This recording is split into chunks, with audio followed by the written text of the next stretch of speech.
You walk into a bank, and they smile at you like your family. But here's the truth they'll never tell you. That smile isn't for you. It's for the 3-digit number you carry around like a scarlet letter, branded into your financial forehead.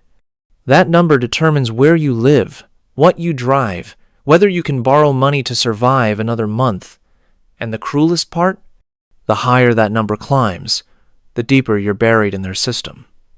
Welcome to the credit score trap, a game designed so elegantly, so ruthlessly, that even winning means you lose. Let me paint you a picture. It's 2008, and the world is watching the financial system collapse like a house of cards in a hurricane. Lehman Brothers, one of the oldest banks in America, evaporates overnight. Millions of people lose their homes, their savings, their futures. But here's what nobody talks about. While families were being evicted, while retirement accounts were being decimated, the credit bureaus, those 3 faceless corporations that hold your financial fate in their databases, they didn't lose a dime. In fact, they thrived. Because in a system built on debt, chaos isn't a bug, it's a feature. And your credit score? It's the leash they use to keep you running in circles, chasing approval from institutions that profit from your desperation. Now, I know what you're thinking. You've been told your entire life that a good credit score is responsible, that it's a sign of maturity, that it opens doors. Your parents told you. Your teachers told you. Every financial guru on television has hammered this into your skull like a religious commandment. Get that score above 700. Above 750. Chase that mythical 850 like it's the Holy Grail. But here's the question nobody asks. If a credit score measures financial health, why do the richest people on earth laugh at the very concept? Why does Warren Buffett, worth over $100 billion, live in a house he bought in 1958 for $31,500? Why do billionaires pay cash while you're celebrated for building credit by going into debt for a car that loses 20% of its value the moment you drive it off the lot? The answer is simple, brutal, and hidden in plain sight. A credit score doesn't measure wealth, it measures obedience. It measures how well you play the game of perpetual borrowing, how reliably you make your monthly payments, how deeply you're willing to sink into the quicksand of interest and fees. It's not a report card on your finances. It's a profit prediction algorithm. The banks aren't asking, is this person wealthy? They're asking, can we make money off this person for the next 30 years? Let me take you back. Let me show you where this all began. Because nothing this pervasive, this quietly tyrannical, happens by accident. The credit score, as you know it today, is a relatively modern invention. But the philosophy behind it, the machinery of control through debt, that's ancient. It goes back to sharecropping, to company towns, to every system in history designed to keep people working without ever letting them own anything. But the specific mechanism, the FICO score, that was born in 1989, a company called Fair Isaac Corporation created an algorithm, a mathematical formula that would supposedly predict whether someone would default on a loan.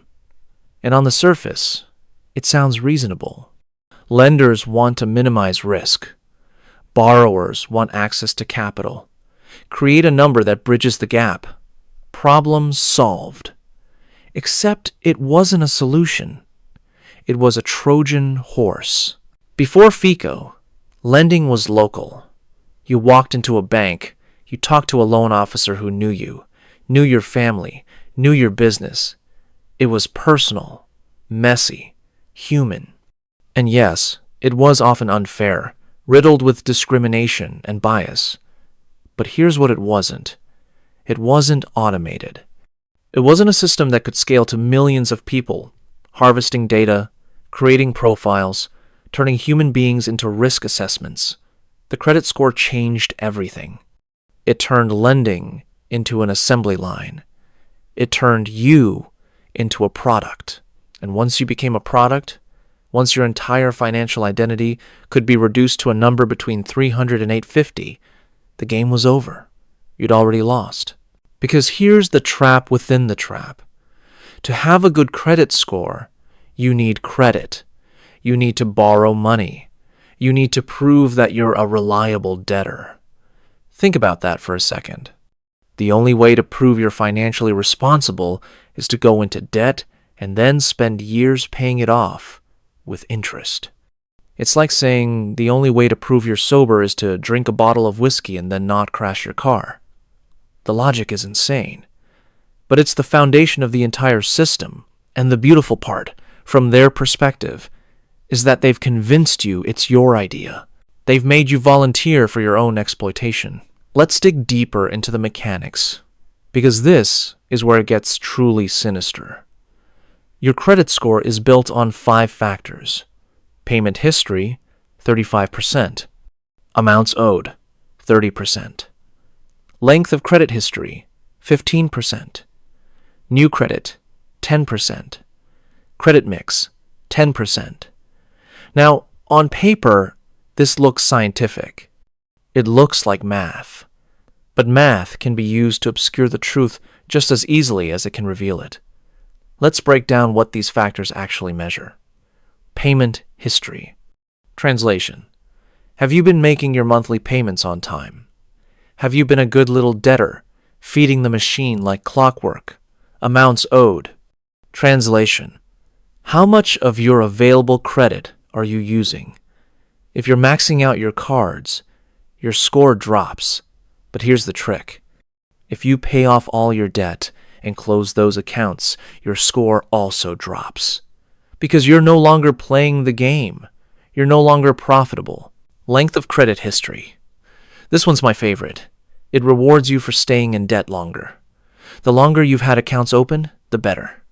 It's not about financial wisdom. It's about customer retention.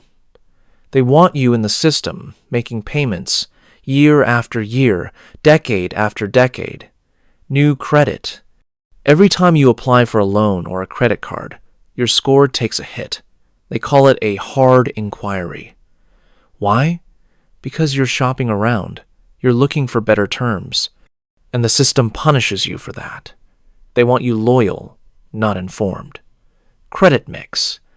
This one measures whether you have different types of debt. Credit cards, car loans, mortgages, student loans. The more types of debt you carry, the better your score. They literally reward you for diversifying your chains. It's not a credit score. It's a servitude score.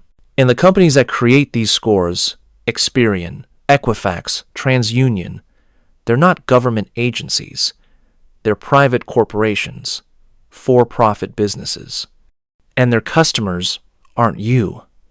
Their customers are the banks, the credit card companies, the auto lenders, the mortgage brokers. You're not the customer. You're the product. They collect data on you without your explicit consent from every transaction, every bill, every late payment, every closed account. They build a profile, a financial dossier, and then they sell access to that information.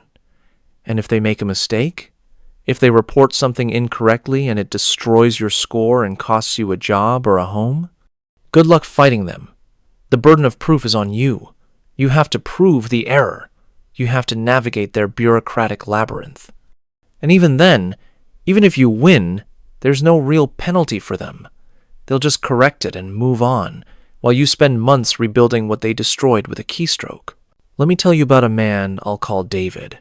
That's not his real name, because his story is so common, it could be anyone.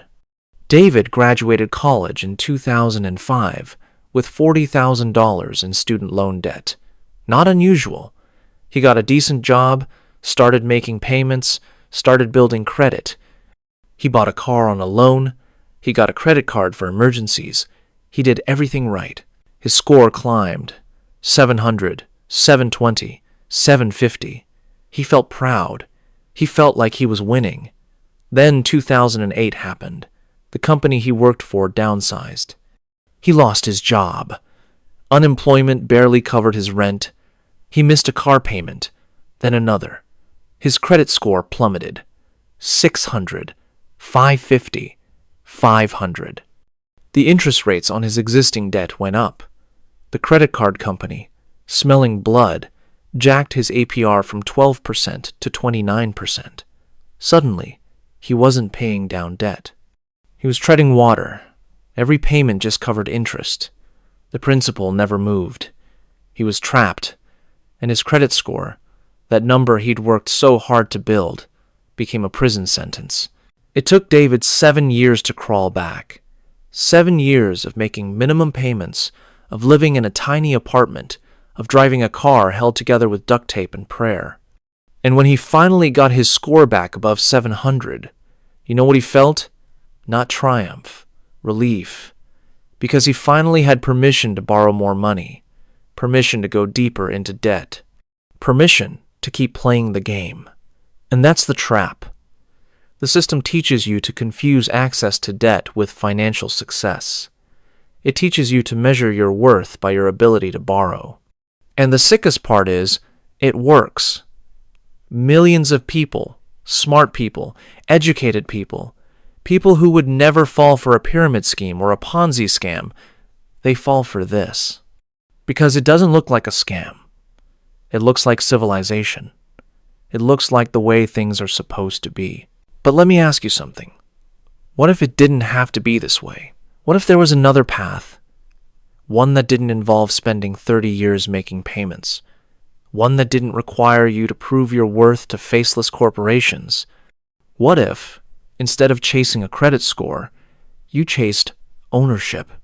What if, instead of borrowing to buy a car, you saved and bought a cheap car with cash, drove it until it died, then saved again and bought a better one? What if, instead of taking out a mortgage, you lived below your means, saved aggressively, and bought a small house outright, then sold it and bought a bigger one? What if you measured your financial health not by your credit score, but by your net worth? By what you own, not what you owe? I know what you're thinking. That's impossible. That's unrealistic. You need credit to survive in the modern world. Landlords check credit. Employers check credit. Insurance companies use credit to set your rates. And you're right. The system has metastasized. It's embedded itself into every corner of your life. But here's the thing. The system isn't natural. It's not a law of physics. It's a set of rules created by people who profit from those rules. And rules can be broken. Not easily, not without sacrifice, but they can be broken. Let me tell you about another kind of person. The kind the credit bureaus hate. The kind the banks can't monetize. It's the person who lives on less than they earn, who saves aggressively, who buys assets instead of liabilities, who pays cash, who has no credit score because they don't need one. And these people exist. They're rare, but they exist. They drive used cars. They live in modest homes. They don't have the newest phone or the latest gadgets. And they sleep like babies because they don't owe anyone anything. They've exited the game, and the system has no power over them. Now, I'm not saying this is easy. I'm not selling you a fantasy. The transition from the credit-based life to the cash-based life is brutal. It requires discipline, sacrifice, and a willingness to look weird to your peers. You'll be the person driving a 15-year-old car while your coworkers lease BMWs. You'll be the person renting a small apartment while your friends buy houses they can barely afford. You'll be the person who says no to trips, to dinners, to all the little luxuries that debt makes feel affordable. And for a while, maybe years, you'll feel like you're losing. You'll feel like you're being left behind. But here's the secret. You're not being left behind. You're being left alone. And in this system, being left alone is the ultimate form of wealth. Because wealth isn't about having things. Wealth is about having options. It's about waking up and choosing how to spend your time, not because you have to make a payment, but because you want to. Wealth is about freedom. And freedom, real freedom, doesn't come from a high credit score. It comes from not needing one. So here's my challenge to you. Stop playing their game. Stop chasing that number. Stop measuring your progress by how much you can borrow.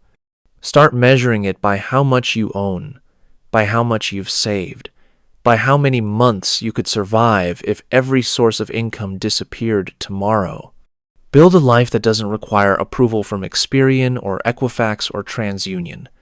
Build a life where your financial decisions are yours, not dictated by interest rates and minimum payments. It won't be glamorous. It won't make you Instagram famous. But it will be yours. Truly, completely yours. The credit score is a trap. It's a game you can't win because winning means staying in the game forever. The only way to truly win is to stop playing, walk away, build something real, and watch as the system that once controlled you becomes irrelevant, powerless, a ghost from a past you've outgrown. That's freedom, and it's waiting for you on the other side of that 3-digit number. Word count 2,461 words. But let's go even deeper, because I haven't told you the darkest part yet. The credit score system doesn't just trap individuals, it traps entire generations. It creates a cycle that's almost impossible to break, passing financial servitude from parent to child like a genetic disease. And the mechanism is brilliant in its cruelty. Think about how children learn about money. They learn from watching their parents. And what do most parents do? They make car payments. They make mortgage payments. They carry credit card balances. They talk about their credit scores like it's a measure of their character. Little Johnny hears his mom say, "We can't do that. It'll hurt our credit." Little Sarah sees her dad stressed about making the minimum payment. And what lesson are these children learning? They're learning that debt is normal. They're learning that monthly payments are just part of life. They're learning that financial success means having access to more debt, not freedom from it. Then these children turn 18. And what happens? They're bombarded with credit card offers, student loan applications. The system targets them with surgical precision, right when they're most vulnerable, most naive, most desperate to feel like adults. And the messaging is seductive. Build your credit early. Establish a credit history. You'll need this for your future. What they don't say is, we're recruiting you into a lifetime of payments. We're turning you into a profit center. We're making sure you never escape. The student loan trap is perhaps the most vicious example of this. 18-year-old kids who can't legally buy alcohol, who don't understand compound interest, who've never balanced a checkbook, are encouraged to sign documents committing themselves to tens of thousands, sometimes hundreds of thousands, of dollars in debt. And for what? For a degree that may or may not lead to a job that may or may not pay enough to service that debt. But here's the genius of it. Student loans are almost impossible to discharge in bankruptcy. They follow you forever. They garnish your wages. They take your tax refunds. They're the closest thing to indentured servitude that modern America allows. And every single one of those loans is reflected in your credit score, binding you tighter to the system with every passing year. By the time most people wake up, by the time they realize they're trapped, they're 35 years old with a mortgage, 2 car payments, credit card debt, and maybe kids who'll need college soon. They're so deep in the machine that escape feels impossible. The system has them. And the credit score is the tool that keeps them compliant, keeps them making payments, keeps them too afraid to take risks or make changes because any disruption might hurt that precious number. Now let me tell you about the philosophical shift required to escape this. Because it's not just about tactics or budgets or spreadsheets. It's about changing how you see the world. The system wants you to believe that consumption equals happiness, that new equals better, that status matters. And breaking free means rejecting all of that. It means embracing a kind of financial asceticism that most people find deeply uncomfortable. It means understanding that your car is not an extension of your identity. It's a tool that moves you from point A to point B. It means realizing that your house is shelter, not a status symbol. It means accepting that experiences matter more than possessions, that time matters more than things, that freedom matters more than approval. This is a radical shift. And most people can't make it because they're too invested in the game, too concerned with what their neighbors think, too addicted to the dopamine hit of buying something new. But for those who can make this shift, who can see through the illusion, the rewards are profound. Imagine waking up and realizing you don't care if you get fired tomorrow, not because you're reckless, but because you have 6 months of expenses saved, because you have no debt, because you've built a life that doesn't require a corporate salary to sustain. That's power. Real power. Not the fake power of a high credit limit or a luxury car lease. The power to walk away. The power to say no. The power to live on your own terms. The credit score trap is just one piece of a larger system designed to keep you running on a treadmill forever. Working to pay off debt so you can borrow more to buy things you don't need to impress people you don't like. And the only way out is to stop running, to step off the treadmill, to build a life based on ownership, savings, and patience rather than credit, consumption, and instant gratification. It's not easy. It's not fast. But it's the only path to true financial freedom. And once you're there, once you've escaped, you'll look back at that 3-digit number and laugh at how much power you once gave it. Because in the end, the credit score is just a number. But your life, your freedom, your time, those are real, and they're worth fighting for.